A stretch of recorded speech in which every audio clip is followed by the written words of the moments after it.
Hola, buenos días. Les doy la más cordial bienvenida en nombre del Centro Olof Palme a esta serie titulada COVID-19 y la gestión de crisis en un mundo complejo. Mi nombre es Eduardo Rivera y el día de hoy tenemos la tercera sesión que lleva por nombre el COVID-19 y la diplomacia en salud global. Tenemos tres invitados. Voy a empezar con el primero de ellos, es el embajador Walter Astier Burgos. Él estudió la carrera de Relaciones Internacionales en la Facultad de Ciencias Políticas y Sociales de la UNAM y realizó cursos de posgrado en Venezuela, Inglaterra y Bélgica. Ingresó al Servicio Exterior Mexicano, desempeñando diversas funciones y puestos en la Cancillería Mexicana, en la representación permanente de México ante la FAO en Roma y en las embajadas de México en Gran Bretaña, Bélgica y Estados Unidos. Igualmente fue embajador alterno en Washington, embajador en los gobiernos de Dinamarca y Honduras, director para América del Norte en la Secretaría de Relaciones Exteriores, director general de la Academia Diplomática del Instituto Matías Romero de la Secretaría de Relaciones Exteriores y delegado de la Cancillería Mexicana en el estado de Morelos. Ha sido profesor en la UNAM, en la Universidad Iberoamericana, en el ITAM, en el Instituto Matías Romero, en la Universidad Católica de Honduras, en el Centro de Investigación y Docencia Económica CIDE, en el Tecnológico de Monterrey, Campus Cuernavaca y Ciudad de México, en el Instituto Nacional de Salud Pública, en la Universidad de Anáhuac del Sur y conferencista en varias otras universidades mexicanas y extranjeras. Ha publicado 11 libros sobre las relaciones entre México y Estados Unidos, la política mundial y otros temas internacionales. Bienvenido, embajador. Muchas gracias. Tendremos la intervención de Octavio González Segovia.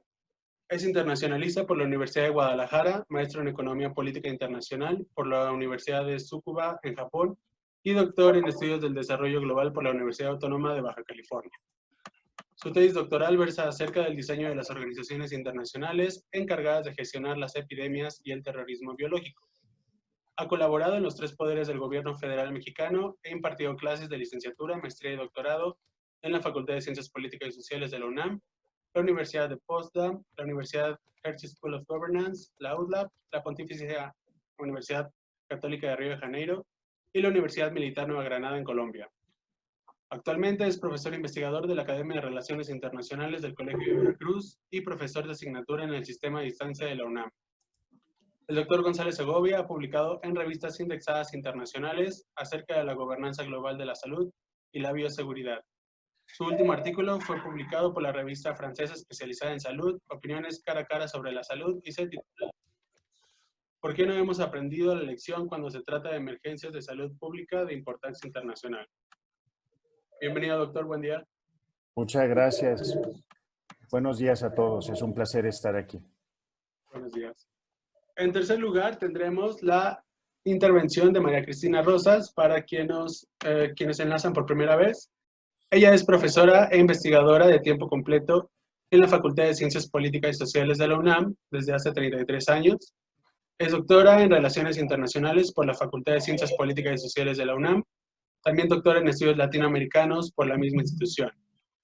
Maestra en Paz y Resolución de Conflictos por la Universidad de Uppsala, Suecia. Asimismo, cuenta con un diplomado en Epidemiología Analítica por la Facultad de Medicina de la UNAM. Es autora de un centenar de libros sobre negociaciones comerciales internacionales, así como en tópicos relacionados con la seguridad nacional e internacional y la política global. Entre ellos, México y la seguridad espacial en el siglo XXI y las relaciones internacionales en el siglo XXI. Ha sido miembro del panel de expertos de la Comisión Ambiental para América del Norte del Tratado de Libre Comercio de América del Norte. Es también miembro del Consejo Consultivo de la Agencia Espacial Mexicana. Es presidente del Centro de Análisis e Investigación sobre Paz, Seguridad y Desarrollo, Olof Palme AC. Ganador en 3 ocasiones del Premio en Investigación Económica Maestro Jesús Silva Herzog, otorgado por el Instituto de Investigaciones Económicas de la UNAM.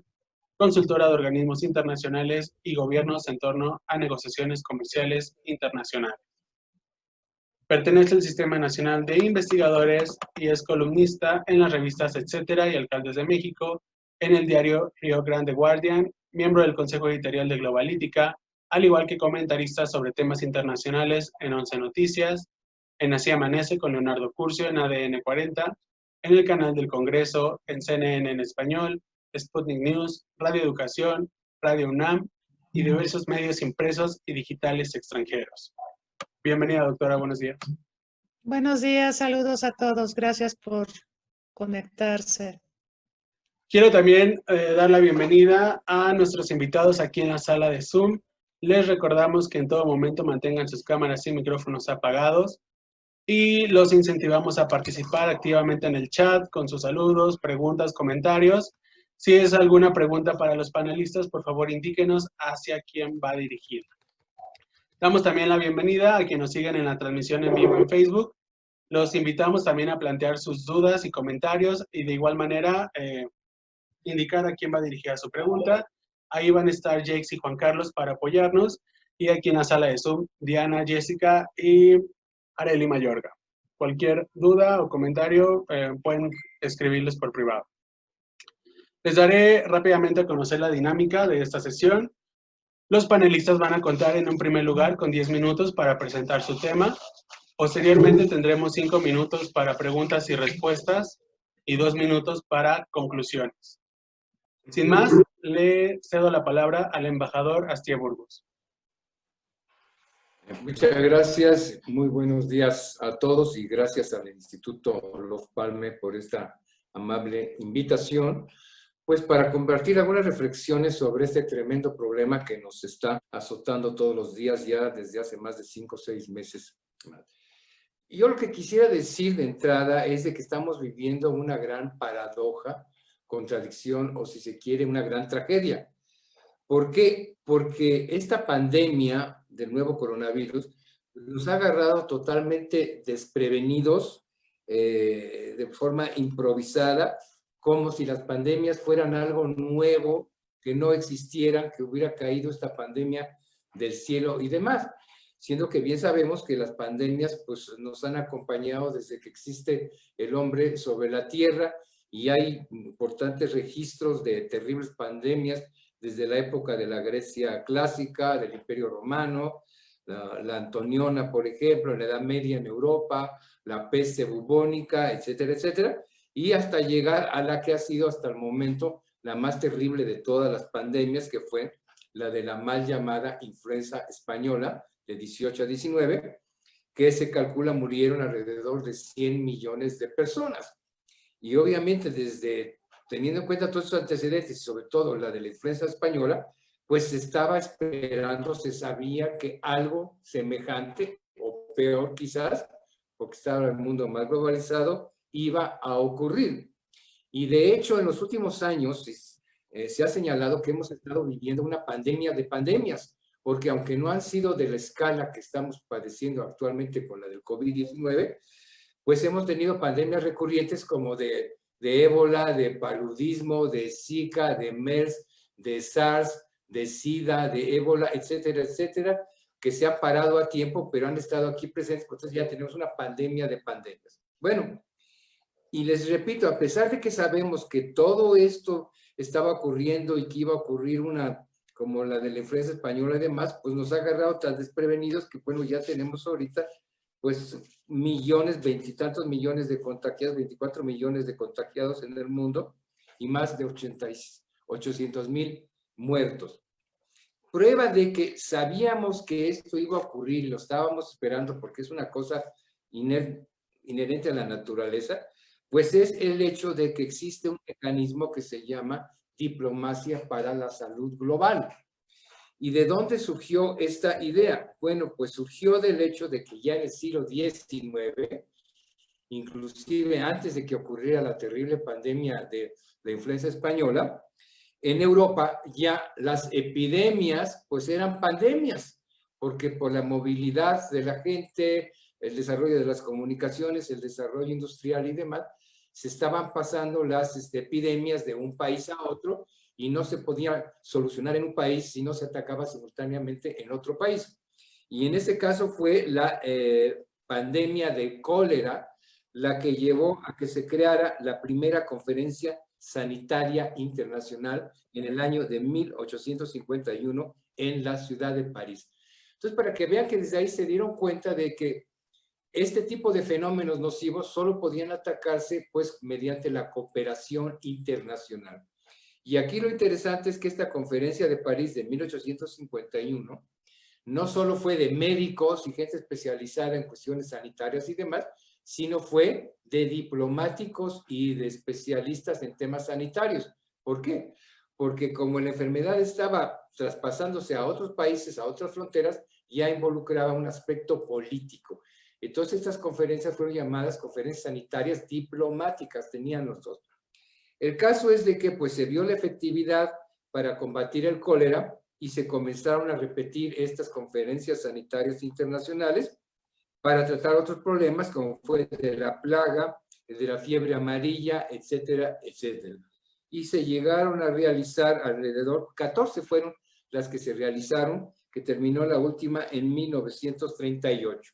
A pesar de que ya no se volvieron a celebrar, pues ya se cobró conciencia de que las enfermedades contagiosas, infecciosas, pues estaban aquí, iban a ser peor, y que había que tener un centro mundial para tratar este problema. Y fue así que 10 años más tarde, en 1948, se creó la Organización Mundial de la Salud como un organismo especializado del sistema de las Naciones Unidas.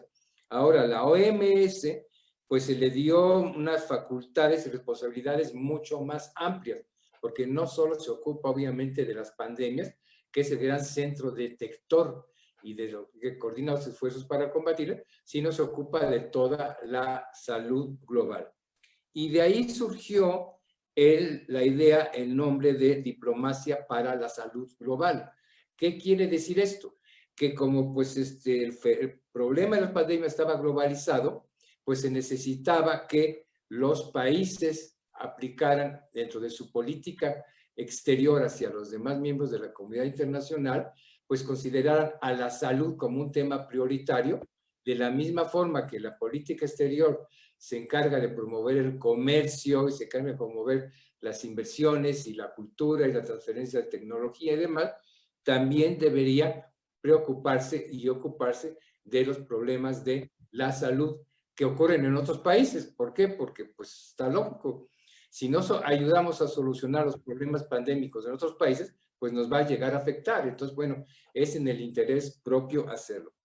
Sin embargo, y a pesar que contamos con todo ese antecedente y estos instrumentos y demás, la desgracia, como mencioné al principio, es que hemos visto que nos agarró totalmente desprevenidos la actual pandemia de coronavirus y que no hemos tenido una respuesta global o uniforme.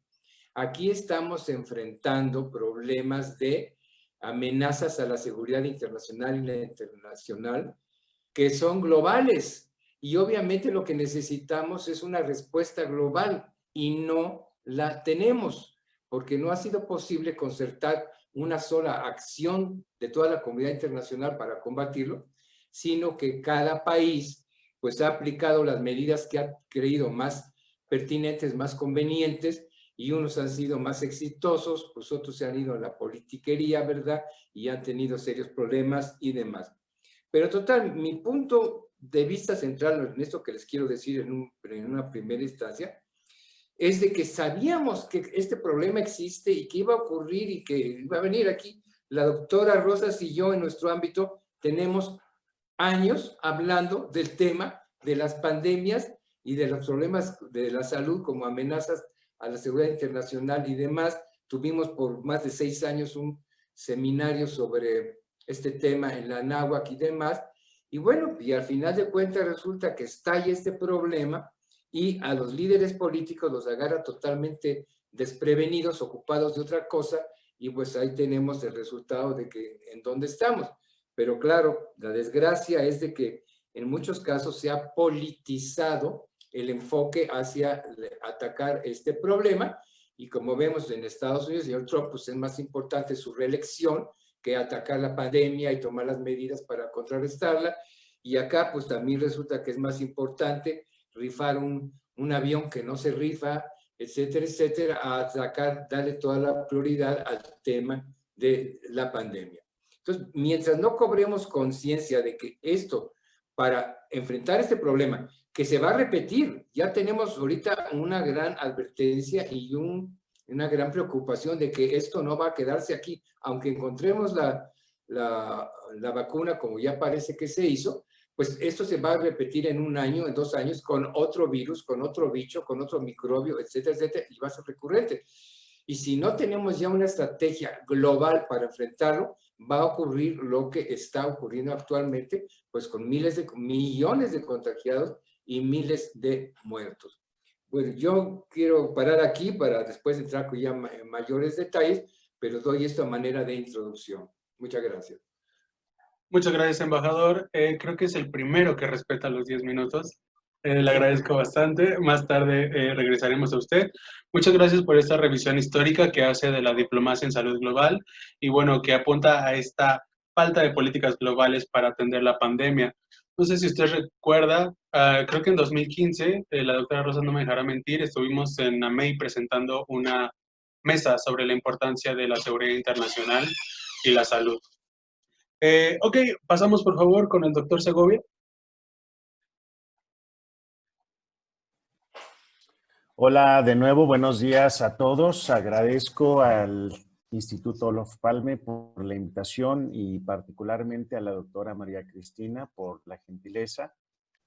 Yo lo que haré es continuar un poco la exposición del embajador Walter Astie Burgos, ya que hay puntos coincidentes. Es importante saber que, como decía el embajador Astie Burgos, la salud ha estado presente en el engranaje institucional de la Organización de las Naciones Unidas desde su concepción. Y en esta se señala que la salud de todos los pueblos es una condición fundamental para lograr la paz y la seguridad y depende de la más amplia cooperación de todos los estados. Los argumentos principales de mi ponencia son los siguientes. El primero, que el éxito y el fracaso en el manejo de grandes epidemias está vinculado con el diseño institucional. ¿Qué quiero decir por diseño institucional? Es el tipo de organización que van a elegir los estados al momento de cooperar, independientemente del tipo de cooperación. En el caso de los estados, esa cooperación generalmente se da por 2 vías. A través de organizaciones intergubernamentales, como la Organización Mundial de la Salud o el Banco Mundial, o a través de redes gubernamentales, como la conformada por el G7 y México, la Global Health Security Initiative, o bien la Red de Salud de los BRICS, o el APEC Health Working Group, que también es una organización intergubernamental especializada en el ámbito de la salud y concretamente en la gestión de las epidemias. El tercer argumento es que en el ámbito de la bioseguridad, es decir, cuando lidiamos con epidemias o con terrorismo biológico, esa elección se circunscribe a 2 opciones: a las redes transgubernamentales, que son aquellas que están encabezadas por altos funcionarios que, sin embargo, no son directamente controlados por el Ejecutivo o por el Secretario de Relaciones Exteriores. Estas redes no son nuevas. La otra opción, que puede ser el vehículo de los estados al momento de cooperar en materia de salud, son las organizaciones intergubernamentales que generalmente están vinculadas a un tratado internacional. Es el caso, por ejemplo, de la Organización Panamericana de la Salud. Es el caso de todas las oficinas regionales de la OMS, pero también de otros organismos como la Organización Andina de Salud. Y el cuarto argumento es que bajo ciertas condiciones los actores van a optar deliberadamente por redes transgubernamentales porque las consideran más efectivas. Esto es lo que ocurrió durante la pandemia de la influenza H1N1 en Norteamérica, en donde México rápidamente recurrió a los vecinos para saber de qué se trataba, para entender el tipo de cepa con el que estábamos lidiando. Entonces, a partir de esa experiencia, los gobiernos norteamericanos, pero también los miembros del G7 y México deciden empezar a colaborar. Esa colaboración es diplomacia global de la salud por sus objetivos y porque es llevada a cabo a través de distintos canales y en ella participan distintos actores. Estos procesos evidentemente se han acelerado debido a la globalización, debido a los cambios tecnológicos, al desarrollo de la ciencia, a factores económicos y políticos que han obligado a los países a cooperar en distintos ámbitos, y uno de ellos es definitivamente el ámbito de la salud, en donde, como esta pandemia ha demostrado, ni siquiera el país más poderoso del planeta puede con una amenaza de este tipo. Y no hablo solamente de los Estados Unidos. Vean cómo a China se le salió de control inicialmente, o bien vean el caso de países desarrollados como Italia, España, que se vieron abrumados ante los efectos de la pandemia y que requirieron incluso de la cooperación de países menos desarrollados, como Turquía, por ejemplo. El mismo Estados Unidos requirió de la cooperación de Rusia. Nosotros requerimos de la cooperación de China, de Estados Unidos, por mencionar tan solo unos cuantos. En ese hipervínculo que está ahí, podrán ver las conexiones que hay entre los principales aeropuertos de todo el mundo. Si ustedes, por ejemplo, revisan la cantidad de vuelos que salían semanalmente de Wuhan a Europa, quedarían impactados. No es de extrañar entonces que este virus viajara tan rápidamente a tantos lugares y que de esos lugares, pensemos en las capitales europeas, las cuales los chinos visitan frecuentemente, el virus se trasladara rápidamente a Nueva York y de Nueva York a muchos otros lugares. La diplomacia de la salud global tiene múltiples actores y, como decía, no todos ellos son gubernamentales. Muchos de ellos son no gubernamentales y tienen una importancia fundamental, particularmente en el desarrollo de las nuevas vacunas. Dentro de esa constelación de actores, tenemos también a las redes transgubernamentales, como por ejemplo la red de salud de los BRICS, de Brasil, Rusia, India, China y Sudáfrica, que por cierto son algunos de los principales países afectados por el coronavirus. Otro actor que ha ocupado un papel predominante en los últimos años es la Global Health Security Initiative, que está conformada por el G7 y por México. Esta es una iniciativa que surgió en el año 2000 y, al igual como yo lo señalaba en mis argumentos, surge precisamente porque nos enfrentamos a un problema nuevo, y el problema nuevo que surge en 2001 fue el anthrax, los ataques de anthrax a través del sistema postal de los Estados Unidos. Fueron esos ataques los que propiciaron que el entonces secretario de Salud, Tommy Thompson, decidiera vincularse con sus colegas de Canadá y de México. En aquel entonces, recuerden, estaba el doctor Julio Frenk al frente de la Secretaría de Salud, y los invitara a participar de manera conjunta en esta iniciativa. Esa iniciativa daría origen al NACOPI, que es el North American Coordinating Body for Pandemic Influenza, pero también da origen a la Global Health Security Initiative. Después de involucrar a Canadá y Estados Unidos, Tommy Thompson invitaría a los otros miembros del G7, porque ¿quién sino ellos estarían en esa posición de vulnerabilidad?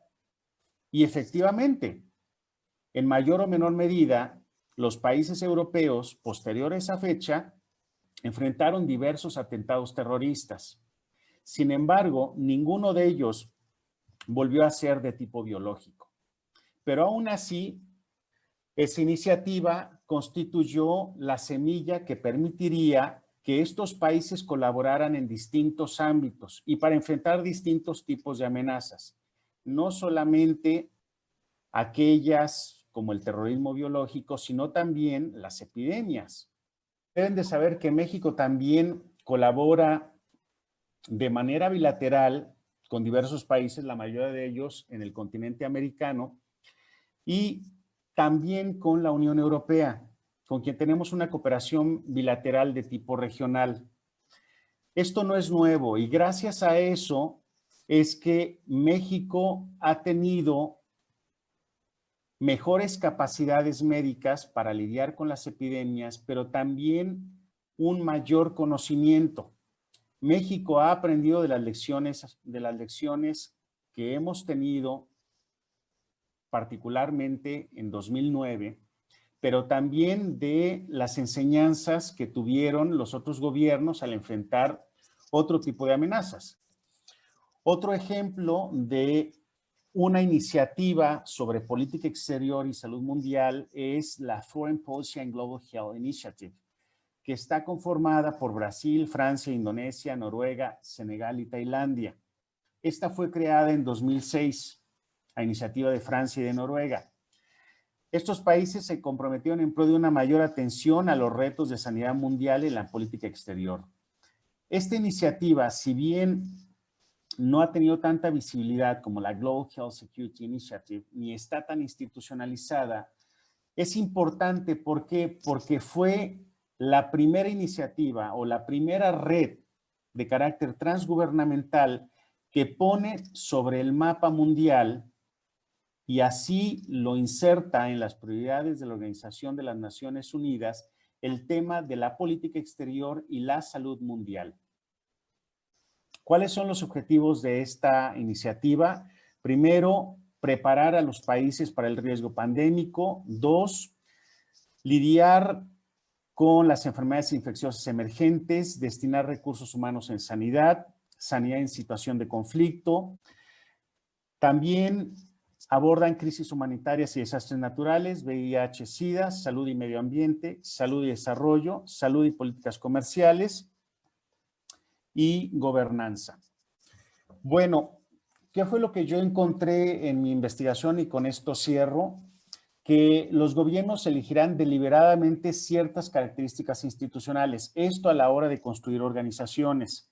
Por ejemplo, flexibilidad para alcanzar objetivos tales como reaccionar rápido o a un nuevo virus, para reaccionar rápido a un nuevo virus o para modificar otras organizaciones, como puede ser el Reglamento Sanitario Internacional.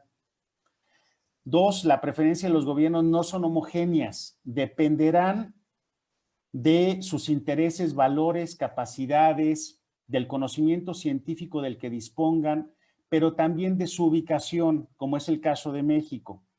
Hay diferencias regionales, puesto que Norteamérica decididamente opta por cooperar vía de las redes transgubernamentales y Sudamérica opta, en cambio, por colaborar a través de organizaciones intergubernamentales. En Norteamérica, la geografía, los intereses y los valores comunes han motivado la cooperación en salud, mientras que en Sudamérica, la ideología, sobre todo cuando la UNASUR estaba en su apogeo, jugó un rol importante, ya que en ese entonces, por ejemplo, la UNASUR decide crear el ISACS, que es una organización intergubernamental especializada en la gobernanza de la salud. Sudamérica crea organizaciones intergubernamentales para incrementar la cobertura del servicio médico universal, para fortalecer capacidades, para intercambiar conocimiento y lidiar con todo tipo de enfermedades, no solamente con las transmisibles, también con las no transmisibles. Yo hice un estudio en donde le pregunté a secretarios de salud y subsecretarios de salud, así como a embajadores, pero también a ex cancilleres del continente americano y de Europa, acerca de cuál era la organización más efectiva en el ámbito de la salud. Y como pueden ver, casi el 60% respondió que las organizaciones intergubernamentales, y ahí cito algunos ejemplos. Tan solo un 16.67% consideró que eran las redes, como la Global Health Security Initiative o como la red de salud de los BRICS. Para mi sorpresa, ninguno de estos funcionarios consideró que las ONGs fueran las más efectivas, a pesar de que, como señalé antes, no podemos entender hoy día la gestión de las epidemias sin la participación de las ONGs, y no solo por los ejemplos de la Fundación Bill y Melinda Gates o la Fundación Carlos Slim para la Salud o las otras, sino porque, recuerden, cuando tuvimos la epidemia de ébola en el occidente de África, el actor más exitoso en el terreno no fue un gobierno, fue Médicos Sin Fronteras. Bueno, aquí tengo otras estadísticas más, las paso rápido simplemente para que las vean. Esto es cuando es más probable que observemos el surgimiento de redes en el área de la salud. En primer lugar, los intereses. En segundo, cuando la velocidad es una prioridad. Y en tercero, cuando los gobiernos comparten valores. ¿Cuándo son mejores las redes? Cuando estas son pequeñas. ¿Cuándo son pequeñas? Cuando tienen menos de 10 miembros. 2, ¿cuándo son mejores? Cuando la velocidad es una prioridad. Y 3, cuando colaboran estrechamente con la OMS. ¿Qué implica esto? Que veremos una época de cohabitación entre organizaciones intergubernamentales y redes, y que si las redes expanden su membresía, se volverán menos efectivas. Es decir, no les convendría tener más de 10 miembros. Eso sería por mi parte y bueno, quedo a la espera de posibles preguntas. Muchas gracias. Perdón si me extendí un poco. Muchas gracias, doctor, por su dedicación a la investigación de los nuevos retos a la diplomacia en materia de salud, esta visión más amplia que involucra más actores más allá del Estado y los organismos internacionales gubernamentales. Sus últimas estadísticas nos llevan a generar las propias. Es momento de compartir con nuestros invitados e invitadas de Zoom y Facebook la pregunta del día de hoy. ¿Quiénes deben ser los responsables de impulsar la diplomacia en salud global para garantizar que la cooperación que de ella emane sea benéfica para las naciones del mundo? Ya el embajador Asier Burgos y el doctor Segovia nos han dado algunos matices. Tenemos como respuestas la Organización Mundial de la Salud y la Organización Panamericana de la Salud, los estados, el ECOSOC, este Consejo Económico Social de Naciones Unidas, las empresas farmacéuticas, los organismos no gubernamentales, las celebridades, la ONU, las fundaciones filantrópicas, los ministerios de salud o todas las anteriores. Recuerden que no hay respuesta correcta, esto es mera percepción. Invitamos a las personas que nos siguen en la transmisión en Facebook a comentar su respuesta y hacia el final daremos a conocer los resultados. Pasamos ahora, por favor, con la última presentación. Doctora Rosas. Claro, con gusto. Muy bien.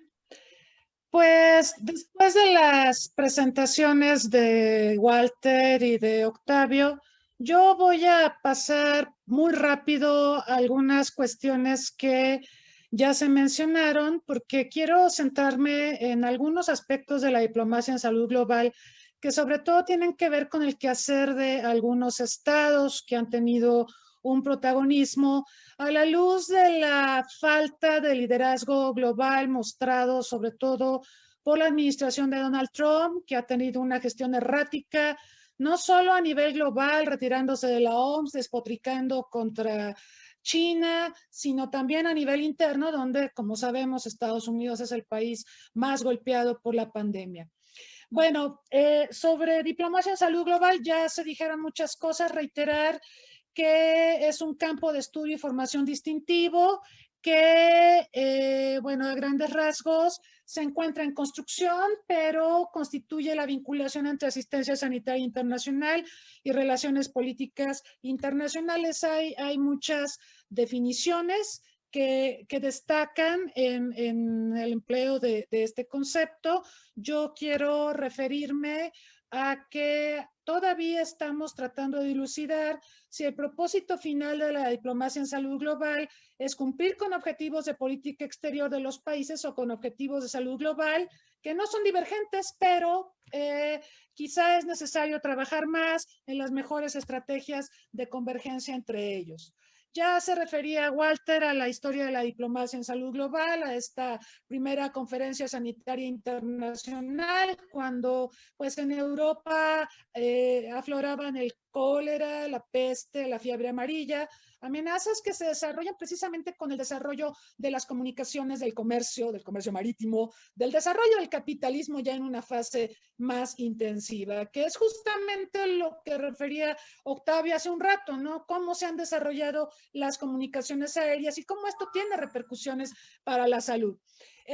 Dentro de los conceptos sobre diplomacia en salud global, yo sí quisiera mencionar todo el trabajo que ha hecho Ilona Kickbush en la Escuela de Altos Estudios Internacionales en Ginebra, donde habla de un proceso multinivel y multifactorial para gestionar el entorno global para salud en foros sanitarios y no sanitarios. Y bueno, también recordar que ya se hacía alusión a esto, hay varios esfuerzos de diversas naciones, el Grupo de Política Exterior y Salud Global, ya lo mencionó Octavio, donde se ha buscado también compatibilizar los temas de salud a la luz, primero de los objetivos de desarrollo del milenio, ahora con los objetivos de desarrollo sostenible.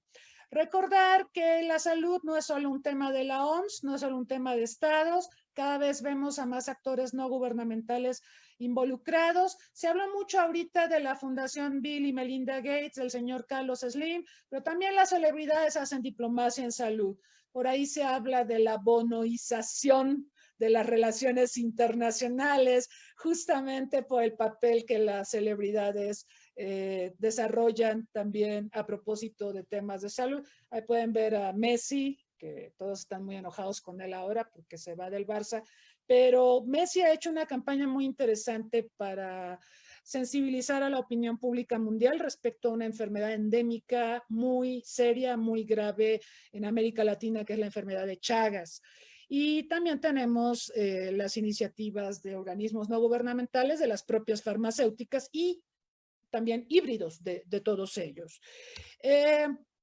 Bueno, entonces la diplomacia no solo es ejercida por diplomáticos ni por estados, sino que han cambiado los entornos, han cambiado los actores y se ha hablado poco de esto, pero también tenemos diplomacia en salud virtual y tenemos telemedicina y tenemos telesalud y todo esto es crecientemente importante y se va a tornar todavía más importante. Ya se debate ahora qué tanto el COVID-19 es un catalizador para el desarrollo tecnológico y para que con las nuevas tecnologías tengamos conexiones a propósito de la procuración de la salud, no las conexiones que se nos caen cada rato como hemos tenido en esta ocasión, pero sí conexiones que tienen que mejorar visiblemente, tiene que mejorar la infraestructura de las redes, el ancho de banda, la fibra óptica, para que podamos proveer de salud a las sociedades del mundo.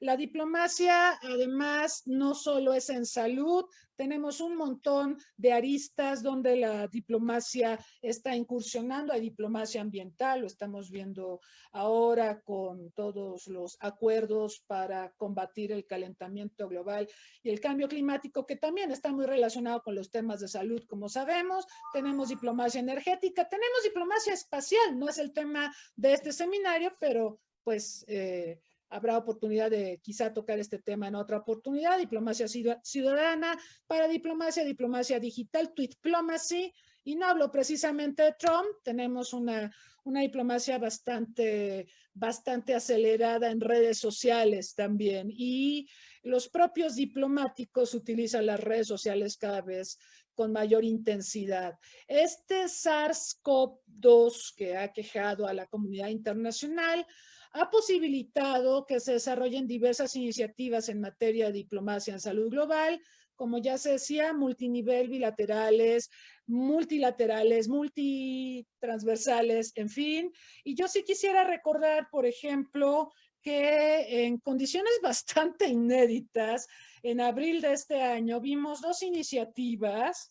una impulsada por Liechtenstein el 2 de abril, para invocar la solidaridad global de la comunidad internacional y luchar contra el COVID-19, que no fue tan consensada como la que impulsó México y que derivó en la resolución 7474, que ha recibido mucha publicidad, por cierto, por parte de las autoridades nacionales. Esta que plantea que la cooperación internacional debe florecer para garantizar el acceso mundial a medicinas, vacunas y equipo médico para hacer frente al COVID-19. Interesante ver el trabajo de diplomacia en salud global que está haciendo el gobierno mexicano.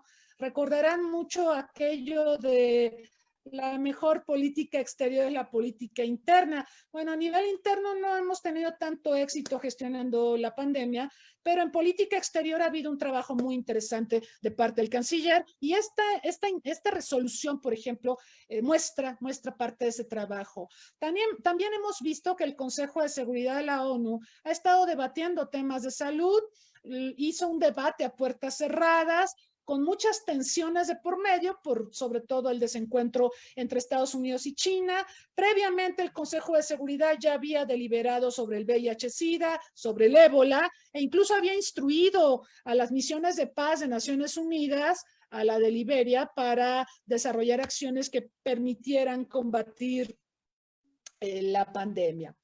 Ahora, a nivel bilateral, pues hemos visto el trabajo, quiero destacar el trabajo de 3 países que llama profundamente la atención en esta pandemia, porque son 3 países muy diferentes entre sí, pero que como denominador común tienen el hecho de que la comunidad internacional los castiga por distintas razones.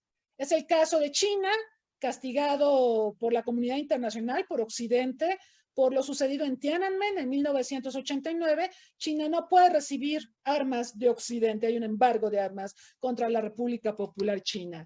También tenemos el caso de Cuba, castigado por Estados Unidos. A Estados Unidos le aplica un embargo por la Revolución Cubana, que hace ratito ocurrió. Y también tenemos el caso de Rusia, castigada por la comunidad internacional por haberse anexado Crimea en 2014. Ustedes recuerdan que la comunidad internacional, sobre todo la Unión Europea, Estados Unidos, aplican sanciones contra Rusia. Este es el denominador común de 3 países que están teniendo un papel muy protagónico en la pandemia. Y bueno, lo voy a referir rápidamente, cada uno de estos casos. China está impulsando lo que algunos denominan la ruta de la seda sanitaria. Ya sabemos de esta ruta de la seda, pero la idea de una ruta sanitaria, emulando la ruta de la seda, es anunciada por el presidente chino en 2017, porque vislumbraba el mandatario de la nación asiática que sería muy importante vincular los temas de salud con los demás vínculos que se estaban planteando en los terrenos del comercio y económicos. Y en marzo pasado vimos también una reunión de líderes en donde China se compromete a compartir la experiencia que posee en torno al coronavirus y también al desarrollo de la vacuna. China ha hecho un despliegue de envío de material médico a diversos países del mundo, material médico y también insumos con distintas calidades. Ha habido mucha polémica por las calidades de algunas pruebas que ha enviado China y también de cubrebocas. Hay algunos que parecen de papel de China, pero lo cierto es que China ha enviado instrumental médico, material sanitario a los distintos países del mundo para apoyarlos en esta crisis sanitaria, y también los países del mundo que cuentan con distintas fragilidades en sus sistemas de salud han apelado a esta cooperación que ofrece China, y en el caso de México hemos visto también el flujo de material. El secretario de Relaciones Exteriores ha aparecido en varias ocasiones hablando de todos los insumos que hemos recibido. En la Asamblea Mundial de la Salud de mayo pasado, Beijing dijo que el desarrollo de la vacuna para combatir el coronavirus debería ser un patrimonio de la humanidad. Entonces ahí tenemos otra estrategia de diplomacia en salud, el ofrecimiento de construir hospitales en África y ahora la vacuna que está desarrollando, que se encuentra, dicen, en la fase 3 de pruebas y que está siendo probada en países donde hay muchísimos contagios, México incluido, Argentina incluido, y ese es otro de los trabajos que está desarrollando China en materia de diplomacia en salud. Rusia también ha hecho del coronavirus un escenario en el que busca revertir las sanciones y la mala imagen que el país se ha ganado por parte de la comunidad internacional por sus acciones punitivas en su cercano extranjero, el near abroad, como lo definieron en algún momento las autoridades rusas. Y Rusia ha enviado material médico, militares, médicos a países aquejados por la epidemia, con una campaña publicitaria muy bien orquestada. Aquí pueden ver esto de From Russia with Love, que fue la manera en que se publicitó el envío de asistencia a Italia, uno de los países más golpeados por el coronavirus, emulando la famosa película de James Bond, y que también contradice o contraviene aquel consabido From Russia with Blood, que han promocionado diversos países occidentales para protestar contra el intervencionismo de Rusia en Ucrania y en otros países vecinos. Rusia entonces ha remitido asistencia a diversos países, a Estados Unidos, a Nueva York, mandó un avión, a Perú, que es el segundo país latinoamericano más golpeado por la pandemia, le ha enviado un montón de ayuda, y ahora tenemos también la vacuna, la Sputnik 5, que está poniendo a disposición de la comunidad internacional. Curioso ver, sabemos por las noticias, tenemos una crisis en Bielorrusia, hubo comicios el 9 de agosto, dicen que hubo fraude, y Lukashenko, que es el mandatario que dice que ganó, está en el poder desde el 94, está enfrentando crisis porque hay protestas, denuncias de fraude, etcétera, y en ese marco Putin ofreció que el primer país que va a recibir la Sputnik 5 va a ser Bielorrusia. Entonces, aquí podemos ver cómo los objetivos de salud global obviamente se cruzan con los objetivos políticos. Cuba es un caso muy interesante de diplomacia en salud, porque tiene una larga historia de desarrollarla. Se cuenta que los primeros antecedentes datan de 1963, cuando se enviaron médicos a Argelia, y desde entonces ha habido miles de profesionales de la salud que han prestado sus servicios en 164 países de América Latina, Caribe, África, Oriente Medio, Asia y, bueno, también Europa. Y ha habido una colaboración muy estrecha de las brigadas médicas cubanas, de la Unidad Central de Cooperación Médica de Cuba, con diversas naciones del mundo.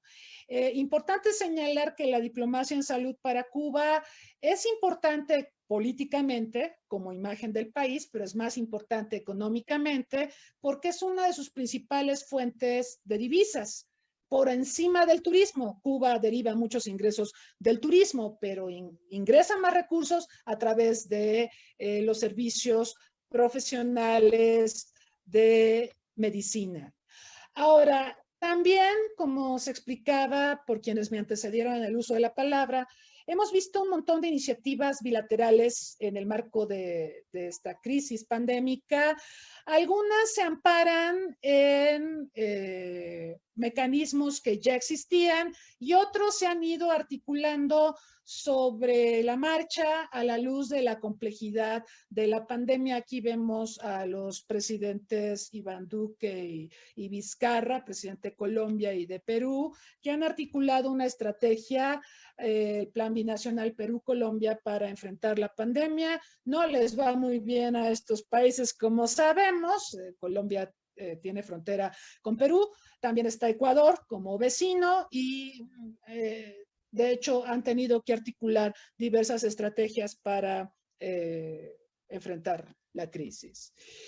Y les decía de México, esto ya se mencionó, la diplomacia en salud del gobierno mexicano, interesante, de la mano de Marcelo Ebrard, que lo mismo ha negociado con China, con Rusia, y ahora también está esta iniciativa que involucra a México, a Argentina, a Carlos Slim y a esta farmacéutica británico-sueca AstraZeneca para la entrega de vacunas, para que México no se quede sin vacunas.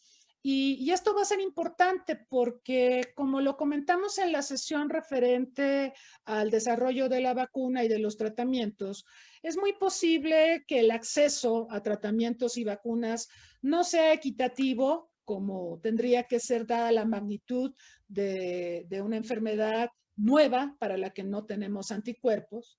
Entonces, es importante asegurar que los países tengan acceso a los tratamientos y a las vacunas que se desarrollen, y en este sentido es muy interesante el esfuerzo colaborativo que vemos de la Fundación Carlos Slim para la salud, que es filantrópica privada, de la mano de una farmacéutica y de la mano de gobiernos como el de Argentina y México. Ese es un ejemplo de lo que es la diplomacia en salud global.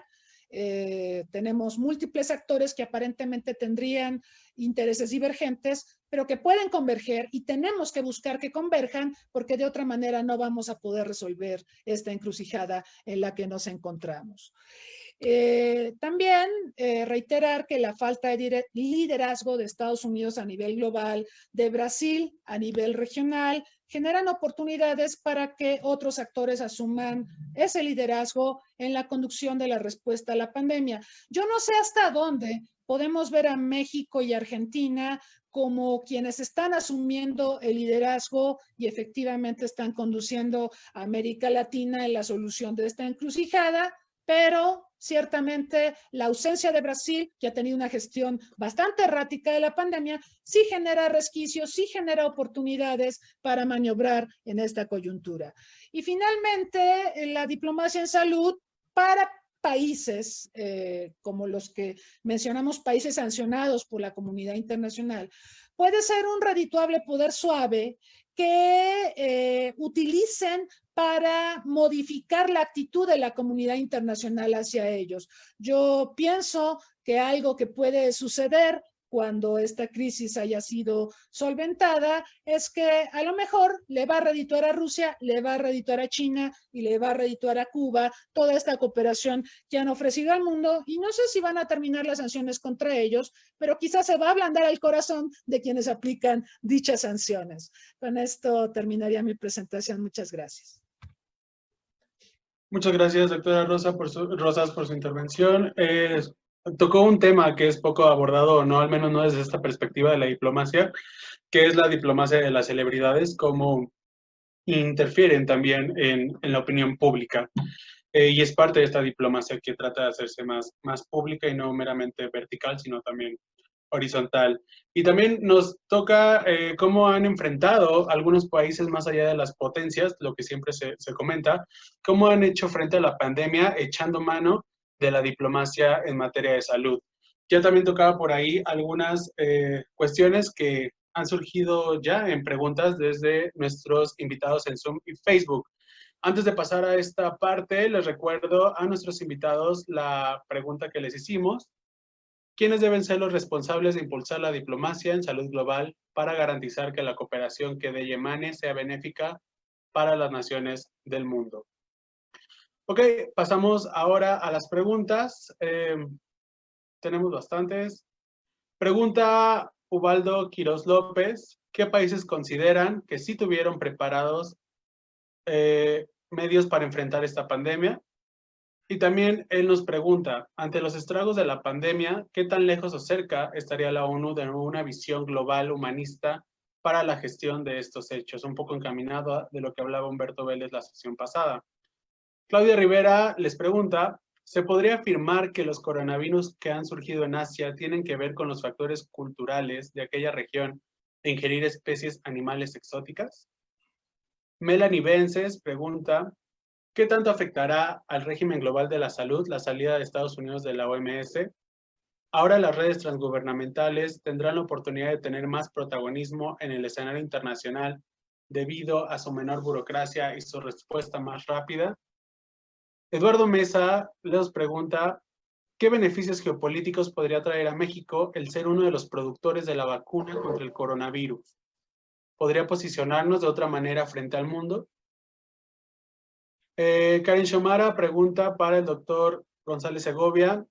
Dado el panorama de cooperación y capacidad de respuesta ante esta emergencia sanitaria, ¿cómo se podría considerar el papel de cooperación por parte de México con el actual gobierno, cuyo único propósito y objetivo son políticos?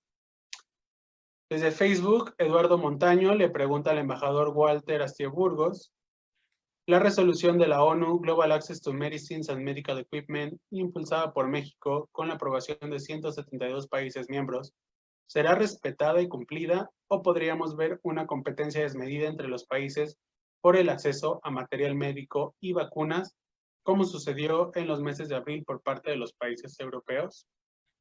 También desde Facebook, Patti Mendiola les pregunta, ¿qué opinan acerca de la respuesta de la Unión Europea ante la pandemia?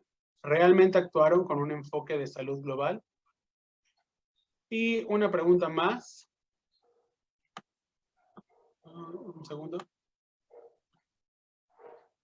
Desde Facebook, Roberto León, quisiera preguntarles a los expertos su opinión sobre el papel que debe desempeñar el Consejo de Seguridad de Naciones Unidas en la atención de las pandemias, dados sus efectos en la seguridad internacional, así como las perspectivas de una mayor coordinación entre el Consejo de Seguridad de la ONU y la Organización Mundial de la Salud.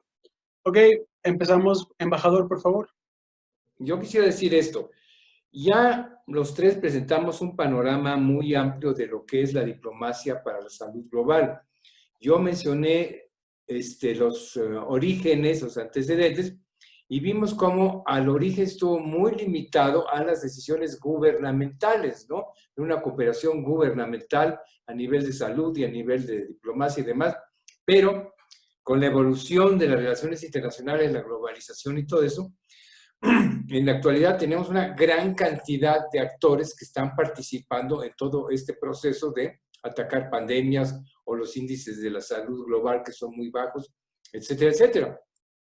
Y entonces, bueno, también qué bueno que hay tanta gente interesada, tantos actores, tantas instituciones, tantas organizaciones, pero también nos lleva un poco de cierto caos, porque pues por dónde vamos, a quién apoyamos, quiénes hacen bien, o hay desperdicio de recursos o hay acciones contradictorias, etcétera, etcétera.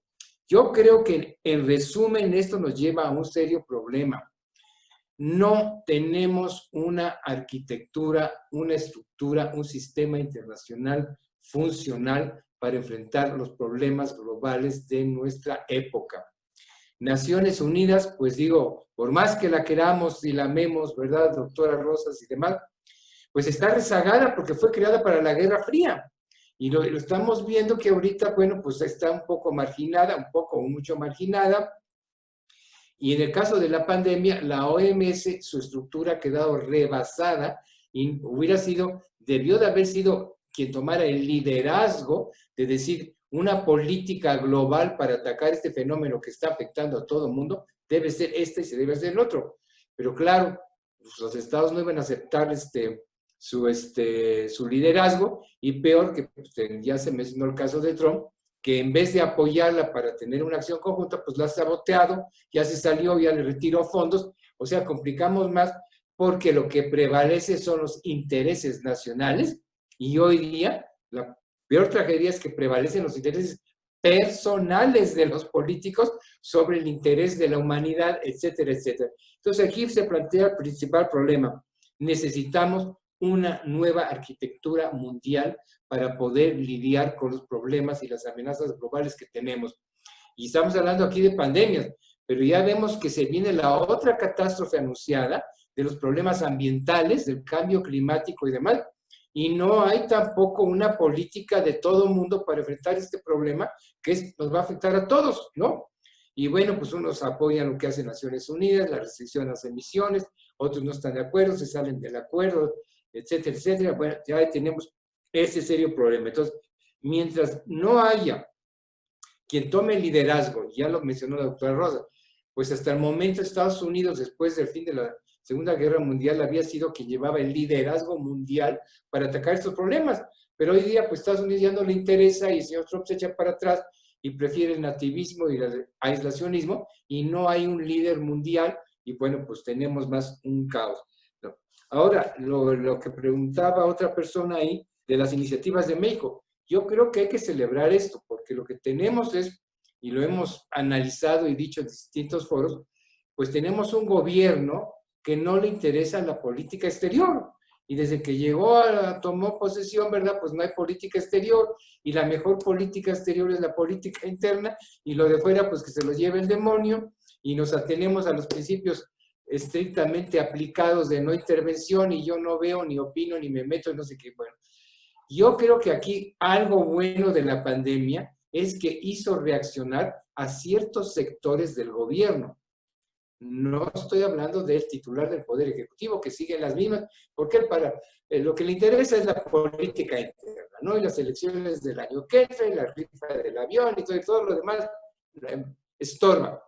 Pero sí veo que la Cancillería, al menos, ha sabido, pues, aprovechar ese hueco tan espantoso que habíamos dejado de no tener política exterior, y la pandemia nos ha dado la oportunidad de tomar iniciativas en este aspecto, como fue la resolución esta que se presentó en Naciones Unidas. Y yo creo que la razón de esto fue porque pues no molestaba ese tema al presidente y no se metió y dejó que México hiciera algo en ese espacio. Hay que recordar, yo creo que ha sido muy positiva esta acción internacional de México para recuperar nuestro prestigio y posición en el mundo, que estaban totalmente olvidados, y que lo estamos haciendo ahora con la vacuna, que estamos asumiendo un cierto liderazgo regional. No se mencionó, pero hay que recordar que en enero México asumió la presidencia pro tempore de la CELAC, y que pues esa fue una decisión como para decir, pues para que vean que sí, México está haciendo algo en el exterior, pues aquí vamos a presidir por un ratito a la CELAC, pero yo creo que no había ningún contenido, porque ahorita buscar unidad en el ámbito latinoamericano, pues está en chino, ¿verdad? Estamos más divididos entre izquierdas, derechas, que nunca. Pero con el tema de la salud, la diplomacia de salud global, sí se encontró un punto que le dio sentido a nuestra membresía en la CELAC. Y lo que está impulsando la CELAC precisamente es esto, de buscar una cooperación internacional para combatir, regional, para combatir la pandemia y para la distribución de la vacuna. Y ahí México está asumiendo, afortunadamente, un liderazgo que hemos perdido en todos los demás rumbos. Pues hasta aquí llego yo, pues. Muchas gracias, embajador. Toca un tema que se ha debatido, bueno, que ha dado a debate aquí en el grupo de Zoom, que es este trabajo de cooperación a través de organismos internacionales, por un lado, y a través de regímenes internacionales, por el otro, ¿no? ¿Qué es más efectivo, uno o el otro? Doctor Segovia, por favor, 5 minutos. Gracias, Eduardo. Para concluir y respondiendo un par de preguntas, la primera en relación con el rol de México en materia de cooperación internacional, creo que ya lo abordó todo el embajador Astia Burgos. Yo destacaría, así como lo hizo él y como lo hizo la doctora Cristina Rosas, ese liderazgo que no de López Obrador, pero sí de la Cancillería en cuanto a ocupar ese hueco que dejó Brasil en el ámbito latinoamericano, que no es la primera vez que Argentina y México han trabajado de manera conjunta, sobre todo en contra de Brasil, y esto particularmente en el seno de las Naciones Unidas, para provocar una reforma al Consejo de Seguridad de las Naciones Unidas. Pero sí, definitivamente es, creo yo, el primer gran éxito de la política exterior mexicana en materia de salud, y se debe en parte, claro, a una coincidencia de intereses, pero también de valores. Esos mismos valores, esa misma ideología que en el pasado provocó que los líderes de Sudamérica se pusieran de acuerdo y crearan la UNASUR, y posteriormente el Instituto de Salud, de Gobernanza en Salud Global, el ISAGS, que tuvo un gran impulso hasta hace algunos meses, cuando ya las naciones de derecha le retiraron su apoyo y tuvo que cerrar sus puertas. Pero bueno, en su momento, esa ideología fue un factor determinante que permitió la creación de instituciones regionales. Y pareciera ser que hoy día está sentando las bases para una nueva articulación. A pesar de que, recordémoslo, López Obrador se negó a ocupar ese papel, a pesar de que el mismo presidente argentino vino a México en su primer viaje al exterior como presidente electo e intentó forjar una alianza estratégica con nosotros para coordinar esfuerzos a nivel Latinoamérica, pero también para hacer un frente regional contra el neoliberalismo. Y a pesar de que esa ha sido la bandera estelar de nuestro presidente, en esos momentos, como no teníamos una amenaza de esta magnitud, se enfocó en su tan amada política doméstica, en eso coincidimos el embajador Astille Burgos y un servidor, y se olvidó del mundo, se olvidó de las amenazas que enfrenta un país tan globalizado y tan interconectado como el nuestro. Un país que además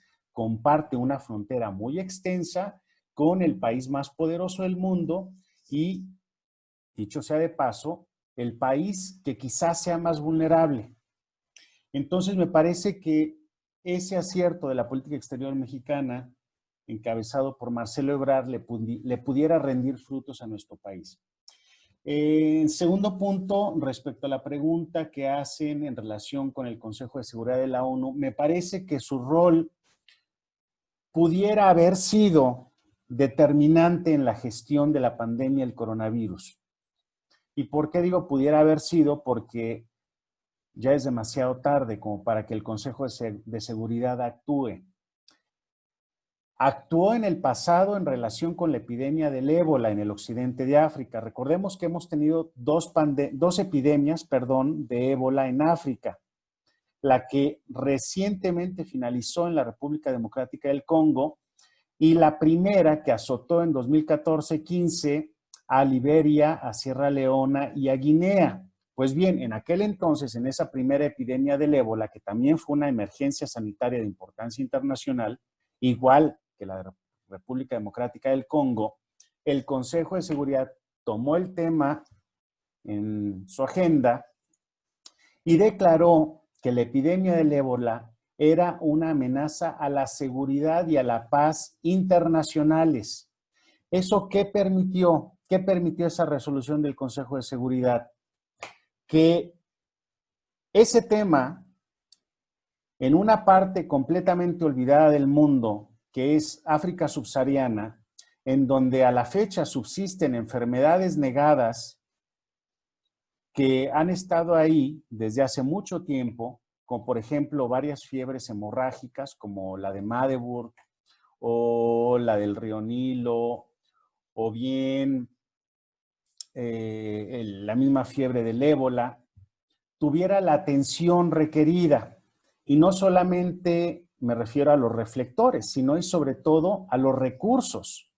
Porque recordemos que hablamos de países cuyas capacidades médicas son insuficientes, son limitadas y son muy precarias, porque en 2 de esos 3 casos habían tenido guerras civiles.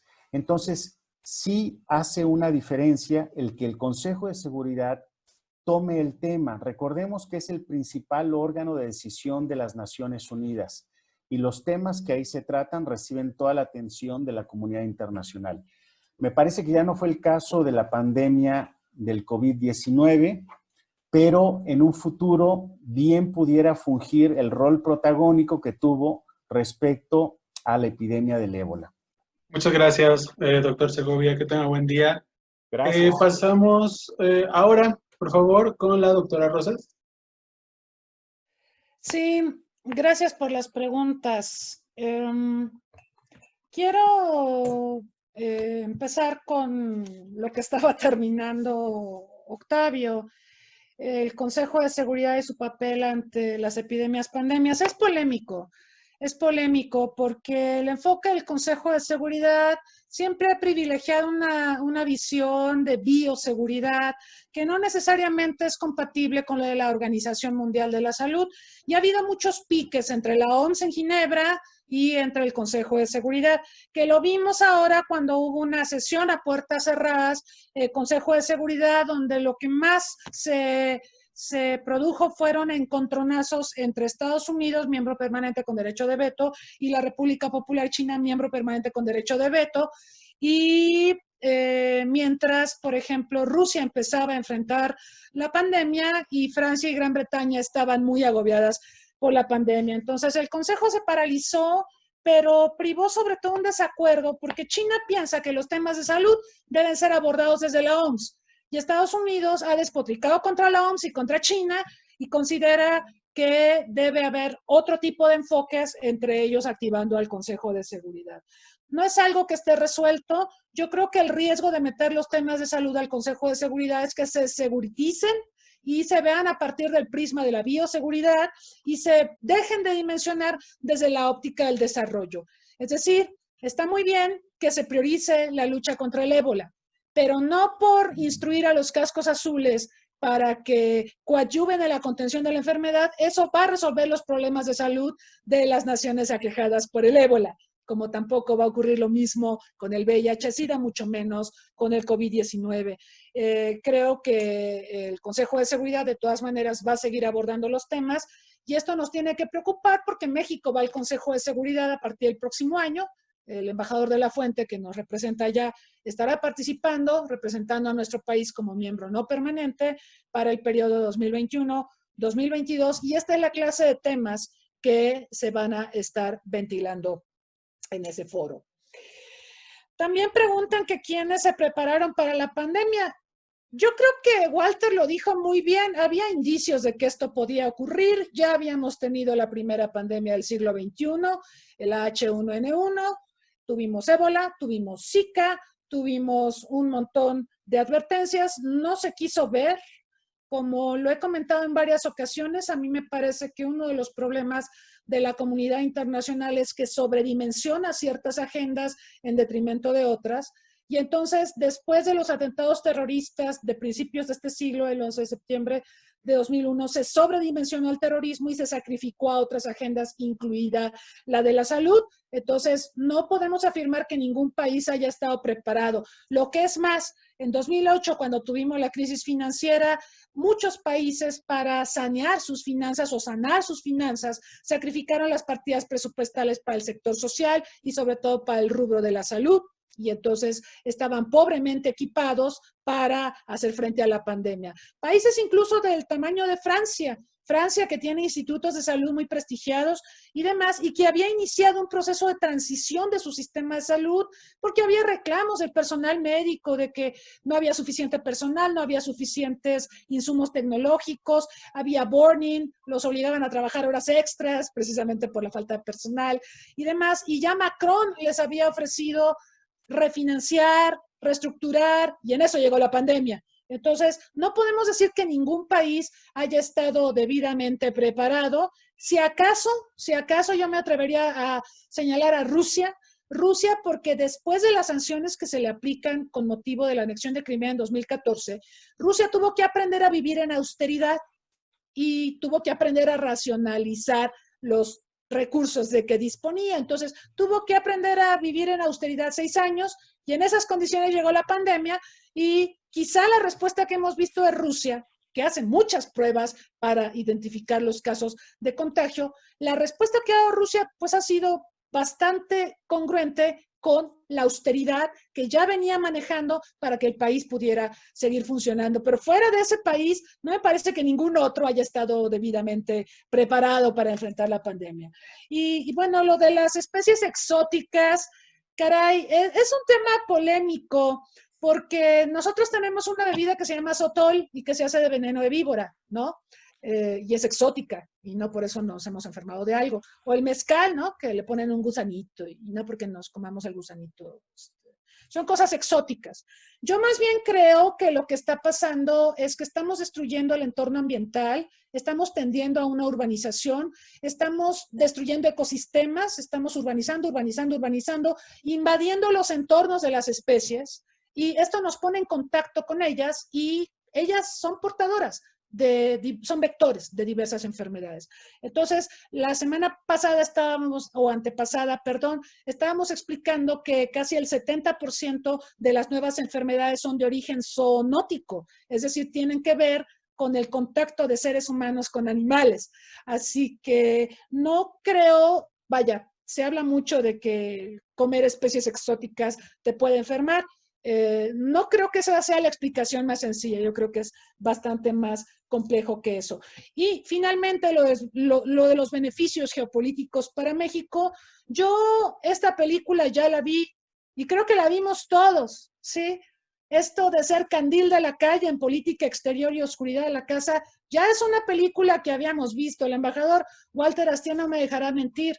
Tuvimos una época de política exterior de gran brillo mientras la situación interna era desastrosa. Y hoy, otra vez, estamos asistiendo a un escenario con una política exterior bastante versátil, que está apostando a foros multilaterales, está apostando a negociar con grandes potencias, está apostando a, por ejemplo, hacerse de la vacuna y asumir un liderazgo en momentos en que hay una necesidad verdaderamente dramática por tener el antídoto para enfrentar la pandemia, y eso le va a redituar en política exterior a México. Y a mí también me da gusto, así como decía Walter, que bueno que México esté brillando en iniciativas de política exterior. A mí me da gusto, da tristeza que internamente no estemos teniendo, digamos, la conexión debida con política exterior, pero a lo mejor, quién sabe qué pueda pasar. Por lo pronto, sí hay beneficios geopolíticos, México se está posicionando. Vamos a ver cómo marcha esta relación con Argentina, porque viene lo del BID, la elección del titular del BID. México y Argentina se supone que cerraron filas, que López Obrador le prometió a Argentina votar por Gustavo Vélez, el candidato argentino, no por el candidato de Washington, pero el presidente López Obrador se reunió con Trump y seguramente Trump le pidió el voto para Mauricio Kleiber Carone. Entonces, vamos a ver qué pasa y cómo afecta eso a la relación entre México y Argentina, que hoy por hoy va bien, pero puede cambiar. Muchas gracias, doctor Rosas, por sus atinadas respuestas. También al embajador Walter Astier Burgos. Vamos hacia la parte final de nuestra sesión. Voy a cerrar la encuesta que les hicimos y les daré a conocer los resultados. La pregunta fue, ¿quiénes deben ser los responsables de impulsar la diplomacia en salud global para garantizar que la cooperación que de ella emane sea benéfica para las naciones del mundo? Bueno, el 49% dijo que la Organización Mundial de la Salud y la Organización Panamericana de la Salud. Fue la respuesta que arrasó. El 26% dijo que todas las anteriores, es decir, funciona en red, ya no es los estados o los organismos, sino todos los actores de las relaciones internacionales.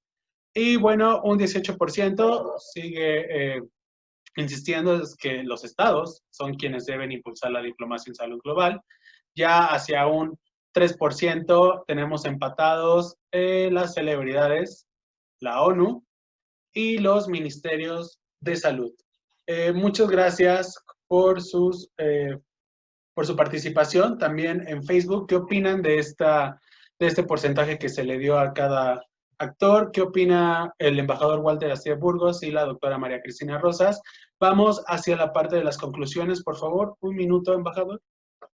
Sí, obviamente yo creo que pues, la Organización Mundial de la Salud tiene que seguir desempeñando un papel crucial.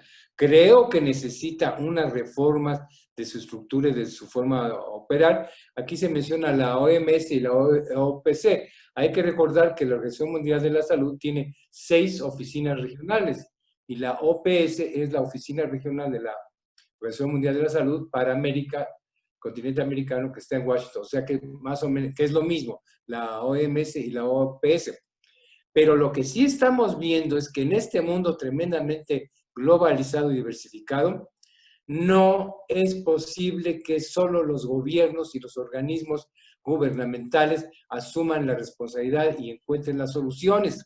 sino que sí debe tener el liderazgo y ser quien coordine y demás, pero tiene que ya necesariamente haber una tremenda participación de la sociedad civil a través de las redes sociales, a través de las ONGs, etcétera, etcétera, de las fundaciones, etcétera, etcétera. Y eso es lo que algunos no quieren ver y siguen, no quiero mencionar a nuestro gobierno, pensando que el Estado debe solucionar todo. Pues eso quizás hace un siglo sí, pero hoy día es simplemente imposible si no es que el Estado encabeza la coordinación, el liderazgo, pero con un apoyo sustancial y brutal de la sociedad civil organizada. Eso es a nivel nacional y eso es también a nivel internacional. Muchas gracias, embajador. Doctora Rosas, sus conclusiones.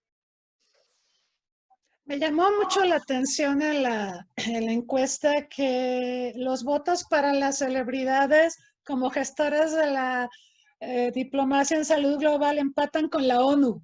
O sea, la percepción que se tiene sobre Naciones Unidas es muy devaluada. La percepción que se tiene sobre la Organización Mundial de la Salud también está muy devaluada. Yo creo que sí, se van a tener que reinventar los organismos multilaterales y tenemos que pensar en un sistema de gobernanza global que incorpore a los actores que son relevantes para la salud global. Porque mire, yo he estado pensando mucho en la relevancia que tiene la Fundación Bill y Melinda Gates, que están promoviendo iniciativas para combatir la malaria o el VIH-Sida, o Messi, que a través de su fundación impulsa el combate de Chagas. Todo eso está muy bien. El problema es que las celebridades, por alguna razón política, económica, impulsan estas agendas y establecen la agenda de interés de la comunidad internacional. Y eso no debe ser. Está muy bien que la Fundación Bill y Melinda Gates participen en la gestión de la gobernanza en salud, pero tienen que confluir los otros actores para darle un rumbo que sea realmente benéfico, plural, que beneficie a la comunidad internacional y no solo a las fundaciones que además quieren descargas tributarias. Mucho del trabajo filantrópico de fundaciones como Bill y Melinda Gates o la Fundación de Carlos Slim para la Salud tienen que ver con las descargas tributarias y los beneficios fiscales que les van a procurar los gobiernos por los servicios que están ofreciendo a las sociedades. Entonces, necesitamos una confluencia mayor de actores, donde ONGs, filantropía, celebridades, gobiernos, organismos internacionales, intergubernamentales, confluyan y encuentren la llave para converger en interés. Muchos de ellos divergen en intereses, pero hay puntos en común, hay puntos donde se puede amarrar una gestión de gobernanza global en salud. Yo creo que ese va a ser el gran reto para los meses y años por venir. Muchas gracias, doctora Rosas. Pues sí, nos han dado mucho en qué pensar, incluir definitivamente más actores en temas y problemas como el que nos aqueja actualmente. Les doy las gracias en nombre del Centro de Análisis e Investigación sobre Paz, Seguridad y Desarrollo, Olof Palme, al embajador Walter Astier, a la doctora María Cristina y al doctor Octavio Segovia. También a todos nuestros usuarios en Zoom y a las personas que nos siguen a través de Facebook. Los invitamos a darle like a la página de Facebook Centro Olof Palme México y a que nos acompañen el siguiente jueves. Vamos a tener una mesa sobre uno de los temas que más que ha llamado la atención y más ha preocupado a todos por igual, que es los efectos del COVID-19 en la economía internacional. Les deseo un excelente fin de semana. Mi nombre es Eduardo Rivera. Hasta luego. Gracias. Hasta luego.